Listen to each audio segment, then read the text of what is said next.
Have years. నిన్న మనం word ఫార్మేషన్లో భాగంగా ప్రిఫిక్స్ గురించి తెలుసుకున్నాం కదా. ఈరోజు సఫిక్స్ గురించి తెలుసుకుందాం. సఫిక్స్ అంటే ఏంటంటే ఒక పదానికి వెనకాల చేర్చేటటువంటి వేరొక పదం. A suffix is a word which is added at the end of a word to make a different word. అదండి సఫిక్స్ అంటే. అంటే ఒక పదం అనేటటువంటి ఒక పదానికి చివర సఫిక్స్ చేర్చడం ద్వారా వేరే పదముని మనం ఏర్పరచవచ్చు. Some of our suffixes are examples చూద్దాం. ఇప్పుడు ఫ్రీ అనే పదం ఉందండి, దాని పక్కన డిఓఎం డమ్ చేర్చాం, ఏమవుతుంది? ఫ్రీడమ్. అలాగే కింగ్, కింగ్డమ్.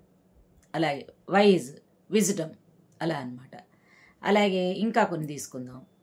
రిలేట్ అనే పదం ఉందండి, ఐఓఎన్ చేర్చాం, ఏమైంది? రిలేషన్. అర్థమైందా?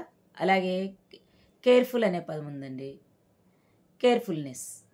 అలాగే హ్యాపీ అనే పదం ఉందండి, హ్యాపీనెస్. అంటే ఇట్లా నెస్ అని, డమ్ అని, ఇలా మనం కొన్ని పదాలు ప్రిఫిక్సెస్ చేర్చడం ద్వారా వేరే కొత్త పదాలని మనం ఏర్పరచుకోవచ్చండి. ఇలాంటివన్నీ నేర్చుకుంటేనే మన వొకాబులరీ అనేటటువంటిది ఇంప్రూవ్ అయ్యి మనకి చక్కటి ఇంగ్లీష్ మన సొంతం అవుతుంది. మరి ఇటువంటి మంచి విషయాలను తెలుసుకుందామా ప్రతిరోజు? మరి అయితే ఇంకెందుకండి ఆలస్యం? Please like, share and subscribe my channel.